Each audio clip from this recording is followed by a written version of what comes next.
Ladies and gentlemen, Republicans have the opportunity to change American history forever. Democrats cheat. That's all they do. They cheat. Like, when in doubt, cheat. They're willing to do any and everything to obtain and keep political power. You know, not surprising for people who believe the ends justify the means. So what Republicans do next is really important and critical. And for the first time in a long time, I'll admit, they are trying to get something. Like, they're doing something. You know, they're not just writing strongly worded letters.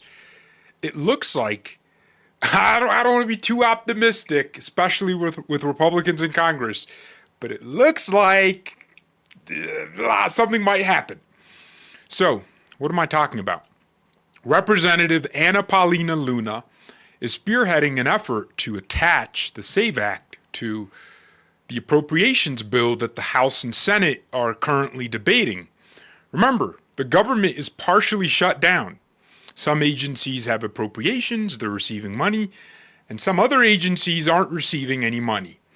Democrats are hell-bent on increasing the size and scope of the government, more government spending, more health spending, so their favorite companies can get the subsidies they require for the Unaffordable Care Act subsidies that they pushed for.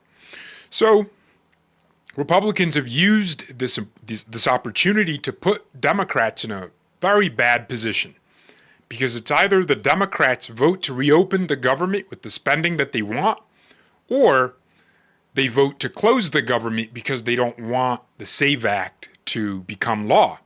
Now, what is the SAVE Act? The SAVE Act is the bill introduced by Republicans, I think sometime in 2022, that mandates all vote registrants to prove citizenship, so to show documented proof that they are U.S. citizens before being allowed to vote. Another portion of the SAVE Act is some voter ID measure. So let's get into it. Chuck Sniffer posted that he is adamant that the SAVE Act will be dead on arrival because it imposes Jim Crow-style restrictions on voting. Because according to Chuck Schumer and the Democrats, black people are too low IQ, I guess, to go get a voter ID, to go get a driver's license to show, or to get proof of citizenship, or anything else like that. That's the argument. They're saying this is a Jim Crow style literacy test to determine someone's voter eligibility. But it's simply not. Like, the Constitution makes clear what is a qualified elector, and that is someone that is a U.S. citizen. The problem is it doesn't require specific documentation because, believe it or not, the Founding Fathers didn't know what a passport was in the modern sense. They didn't know what voting machines were. They didn't know what mail-in ballots were. You shouted your vote at one point, and someone dotted it down. They tallied it. They didn't have ballots like how we do now. They didn't have machines that are supposed to count faster, but somehow take 2 months in California to count 3,000 votes from Imaginaryville that pop up randomly when Democrats need extra votes to cheat. So we can make a help your black friend day. Yeah, it's Black History Month. Help your black friends learn what a proof of citizenship is so they can vote. By the way, if someone doesn't know how to get ID or get a proof of citizenship, maybe they shouldn't be picking the president, the commander-in-chief, who will be making the most important decisions in the world. Now, Chuck Schumer and the Democrats, Hakeem Jeffries, said, no, this is dead on arrival. And to some extent, they can kill it because of the filibuster. You see, in 1805/1806, Aaron Burr, who was vice president at the time, decided that in his last act, in his last speech as Senate president, so he was vice president of the United States, he would give the Senate, the future Senate, a list of redundant policies to remove, a bunch of rules that weren't necessary. They cluttered cluttered the rule book. So he said, I'm going to write this list and give it to the future Senate. I'm going to encourage them in my speech to remove these rules because they're redundant. They're unnecessary. One of those rules was the previous question motion. The previous question motion allowed the Senate to basically move on from debate with a simple majority vote. If you had 100 senators, which wasn't the case at that point, but now it is the case. If you had 100 senators, 51 would be necessary, or 50 plus the vice president would be necessary to end the debate. By removing the previous question motion, it allowed endless debate in the Senate. So the proponents for the filibuster system as we have it now say we need the filibuster because, it was there from the beginning. That's not true because it wasn't there from the beginning. It exists by accident. Aaron Burr inadvertently allowed the Senate to have this gridlock. And now we suffer from it today because the government can't get anything done. But, ladies and gentlemen, due to the filibuster being used by the Democrats to prevent the SAVE Act from being passed, Representative Tim Burchett, by the way, I was in his office in D.C. and his staff gave me some really nice, beautiful snacks, great tasting snacks from Tennessee. So I love this guy, okay? Dargummit, what does he say? Dargummit, he says something funny like that. So he and Representative Anna Paulina Luna say that the Senate Majority Leader, John Thune, will revive the standing filibuster to break through the zombie filibuster. So there's two types of filibusters. You have the zombie filibuster, which is, that's what's used most of the times, right? It's the filibuster where 41 senators, threaten endless debate. And the Senate needs 60 votes to invoke cloture, which was introduced in 1917 to allow the Senate an opportunity to overcome debate. So it used to be unlimited debate, stops all legislation, and then in 1917, the cloture motion or the cloture rule was put in place to allow the Senate to move past that debate. So that's the zombie filibuster. The standing filibuster is the one I can tolerate that kind. It's where senators are forced, if they want to debate, to be on that Senate floor for literally 40 hours, 20 hours, as long as they can to that's their way to filibuster. And we've seen that a few times in history where you'll have one senator deciding to do a marathon of a speech. So let's watch this video here. I know I just spent 7 minutes explaining, but it is important stuff where Anna Paulina Luna and Tim Burchett announced meaningful progress to get John Thune to force this standing filibuster.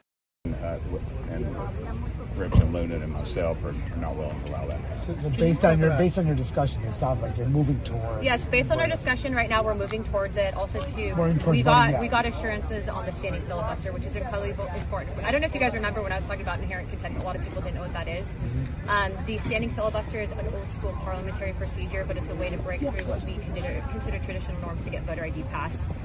I think that it's brilliant that they came up with it, but exactly that's why we kind of have these discussions, and we're very happy about the outcome. So there should be a standing filibuster announced soon, and I would actually reach out to Senator Thune's office to ask him about that because they have different rules in the Senate. So that'll get you to yes tomorrow on the rule. Yeah, as of right now, we feel very comfortable where we're at based on what we are discussing. Can I get your reaction to the Clintons agreeing to testify before the Oversight Committee? I actually just got back from the White House, so that's our first knowledge of that, but I would say that, I actually had inherent contempt prepared for it to be a civil, essentially charge of $5,000 a day. Yeah, so she's announcing that Senator Thune is taking up this standing filibuster mechanism to force Democrats that if they want to prevent the, voter ID and SAVE Act from passing, then they'll have to stand on the Senate floor for forever. And here is Senator Mike Lee giving us a little bit of an explanation. I hope what he says is not redundant. I think he's going to say what I just said about the system. So he says he's thrilled that there's been so much talk today about reinstating the so-called talking filibuster, the antidote to the zombie filibuster in which senators can delay legislation indefinitely without having to speak. It's past time to return to the talking filibuster, especially for legislation overwhelmingly supported by the American people, but stuck in Senate gridlock. And it's past time for the Senate to pass. Yeah, I think he's going to repeat what I just told you. So I don't think we'll listen to that. And Anna Paulina Luna here says, just left the White House, President Trump wants the Save America Act passed. Voter ID is number one. Today, Schumer said he wants mass amnesty for illegals and to immediately stop all ICE efforts. After speaking with many senators as well as directly with POTUS, the pathway forward is through the standing filibuster. This would effectively keep the government open while allowing Republican senators to break through the zombie filibuster and put the Save America Act up for a vote on the Senate floor. The standing filibuster is not common parliamentary procedure, but it is one of the only mechanisms available to go around senators who want to block voter ID. Leader Thune, we are very pleased that you are discussing the standing filibuster, and we believe you will go down in history if this is pulled off as one of the best leaders the Senate has ever had. Voter ID is a must, and the ball is now in your court. So we are praying at this point for John Thune to find his balls and do something about election integrity, force the Senate to have to vote, which the SAVE Act would pass in that case. And Democrats would have to go on record as opposing voter ID and proof of citizenship requirements for vote registrants. And Anna Paulina Luna reiterates that she loves President Trump, he is her friend, and she's going to do everything in her power to ensure that fraud in elections never happen again. If you are a Republican, I want your vote to count, etc., talking about these various different things. And it's important. And then a bunch of Congress members on the Republican side from the House signed a letter to Mitch McConnell, who is the chairman, I don't know how, of the Rules Committee in the Senate. Guys, how is Mitch McConnell, who is barely alive, still running one of the most important committees in the Senate? Can someone explain to that? This guy's over here falling off. He's like air is his biggest opponent, and he's running in a powerful Senate committee. It's crazy to me. So they wrote this letter to Mitch. Mitch is a believer, a proponent of status quo in the Senate. So I hope he doesn't become a blocking point, because this is an important thing to have. The SAVE Act prevents Democrats from doing anything. So they're urging him to include the SAVE Act in the government funding bill to protect the integrity of our elections. No ID, no vote. It's not controversial. It's common sense. And,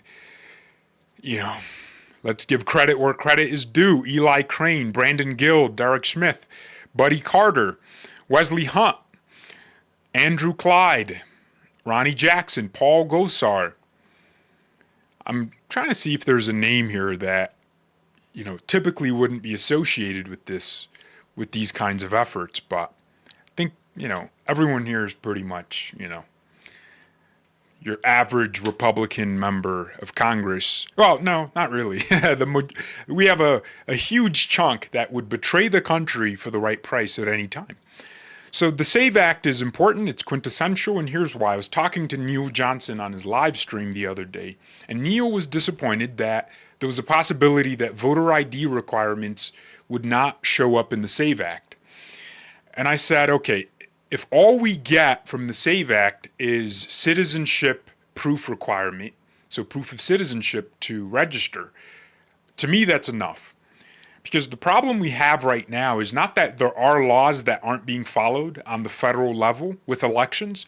The problem is we don't even have any laws because voting has changed.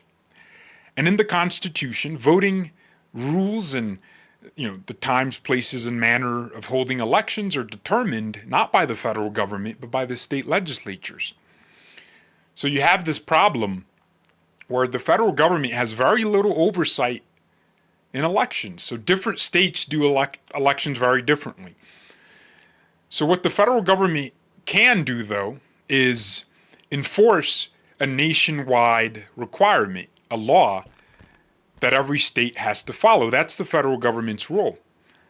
Now, when you have a law, which you don't right now, outlining that voter ID is required and proof of citizenship is required, let's just toss out the voter ID. To me, that's less important, and I'll tell you why. Let's toss out the voter ID because it's still important, but I'll talk about voter ID, but let's toss it out for this scenario. If you only have the SAVE Act say every voter must provide proof of citizenship, or every new registrant, because most people will be grandfathered in, right? So you have people that are already registered and their registration is still active, and it's only when they go to re-register, when their registration expires, that they have to prove that citizenship. So what happens is you enforce, by requiring citizenship, chain of custody. Because if there's a law saying in order for a vote to be legal, or for a voter registration record to be compliant with federal law, it must be from a U.S. citizen with documented proof. That means every vote is required to have a trail leading it to a person with U.S. citizenship. So you essentially force, without really doing it, this is why Democrats are all over fighting this. Because if they were still doing their shenanigans and, this was just like a written rule and no one would follow it, they would allow it to pass. They wouldn't be filibustering it and preventing it to go through. But because they know exactly what it means in the legal world, when the government has a universal requirement, it means the people at the bottom who those rules apply to have to now create a chain of custody for every ballot. Because if there's an investigation and it turns out 5 ballots aren't from U.S. citizens, that contaminates the national election. So it forces, by just simply requiring proof of citizenship for vote registrants, it forces a chain of custody. Now, for every vote, of course. Now, on the voter ID side, if they add voter ID to this, like, forget about the machines and the shenanigans the machines are used to pull. Think about the beauty of requiring citizenship and then also voter ID, because the same logic applies. But it's even stronger. It goes from citizenship and then it adds voter ID, which citizenship deals with voter registrations. Voter ID deals with people who registered but are voting and are voting. So every person who voted has to be tied again to a voter ID file that is national. We don't have those rules right now because the founders, people from of old Congresses, the people authoring the Constitution, James Madison, Alexander Hamilton, all the great, legal minds that were crafting the legal documents that we see today, they didn't have an idea in their mind that there would be a Democrat Party whose sole purpose was to cheat. So they didn't think we need voter ID because Democrats are going to import millions, tens of millions of illegals into the country and give them ballots using mail-in voting. They were still sending mail via horses. You get some broke kid, hey kid, you want a job? Here's a letter to Thomas Jefferson in Virginia. Get it to him within 5 business days. That's what was happening back then. So the SAVE Act is critical for many reasons, and for me the main reason is that it builds a system that enforces transparency, accountability, and that chain of custody we're talking about, which is pretty much the same thing as transparency and accountability. Let's read some of these super chats. Love your show. I'm learning a lot.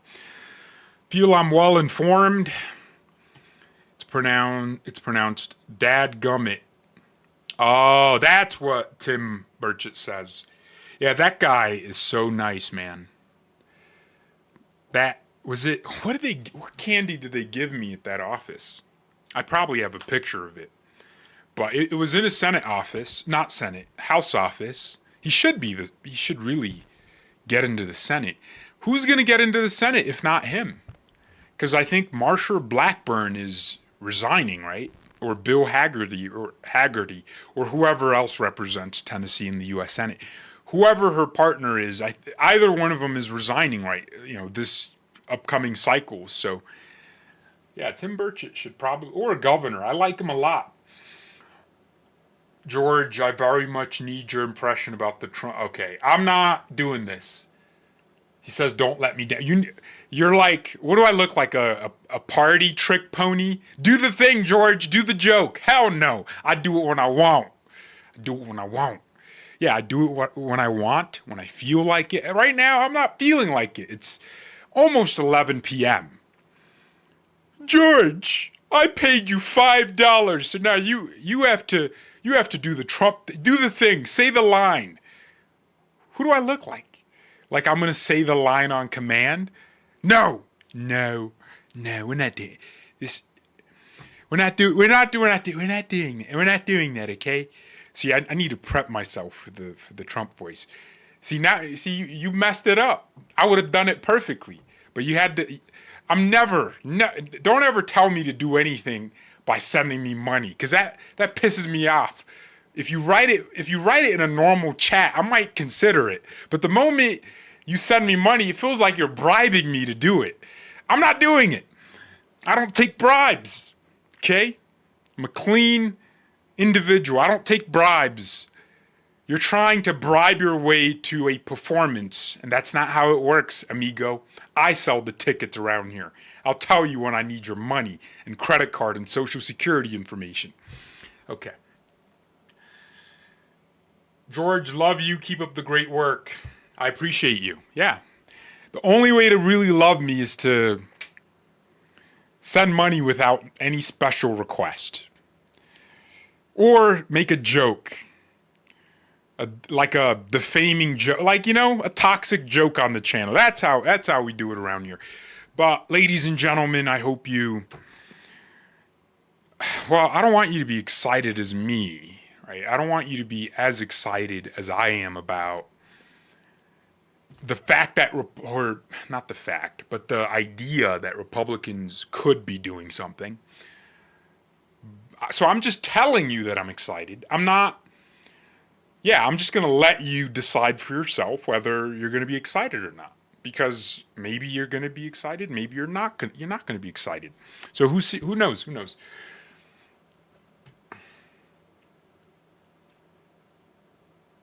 A horse walks into a bar.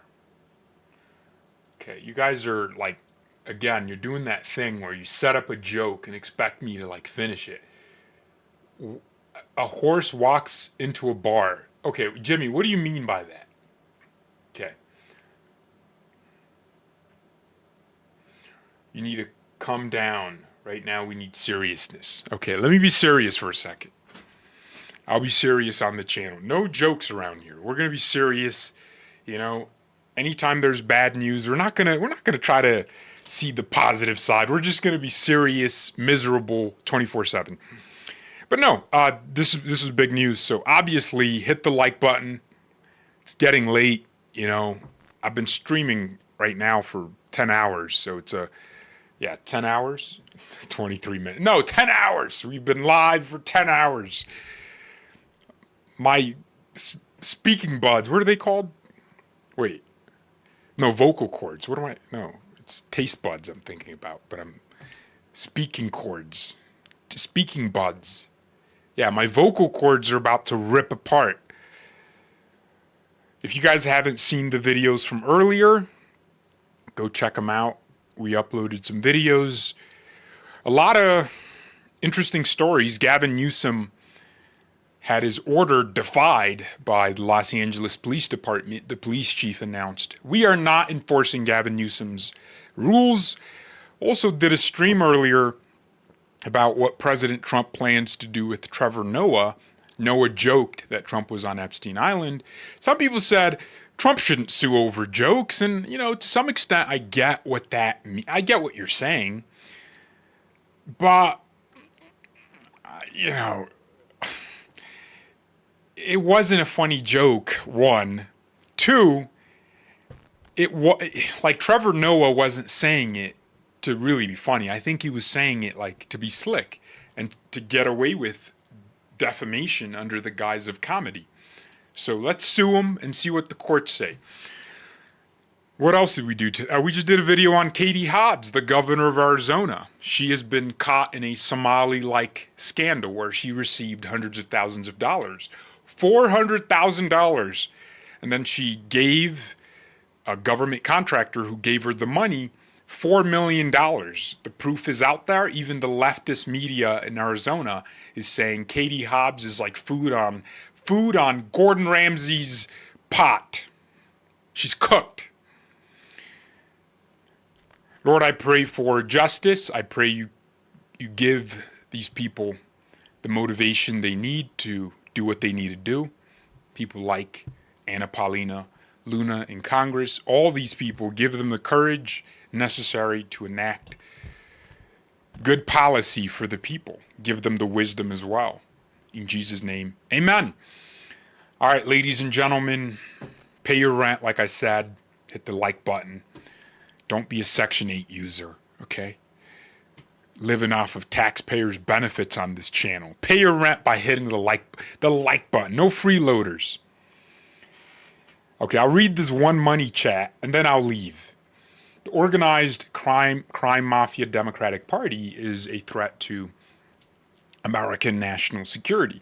It's been that way since the Civil War. Prove me wrong. I don't want to prove you wrong, man. I agree with it. Why am I going to prove you wrong? We agree. You're right. The Democrats have had a criminal enterprise running their party, and by extension, the country, for a very long time. And it's time to put an end to it. Election integrity is up there, and then I think everything else. Because election integrity is what touches every aspect of our lives. Because if you have elections you can't trust, what are you voting for? How do you know what the politicians in power aren't just there because they cheated their way in? All right, good night. I'm losing my mind. Yeah, oh, I know why. So when I stream at night, I know why. Oh, that's why I get so tired. I forgot to do something. Usually when I stream at night, I turn off my blue light filter like thing so I can see the screen, and it's like the middle of the day. But I guess today I just forgot to turn it off. So my screen literally hurts to look at. Oh man, no wonder I'm tired. The computer is telling me, go to sleep. All right, goodbye. Thanks for your money, C. Dottie and Kelly. Thanks for your money. Good grift today. We did a good job. Good grift. Amen to that.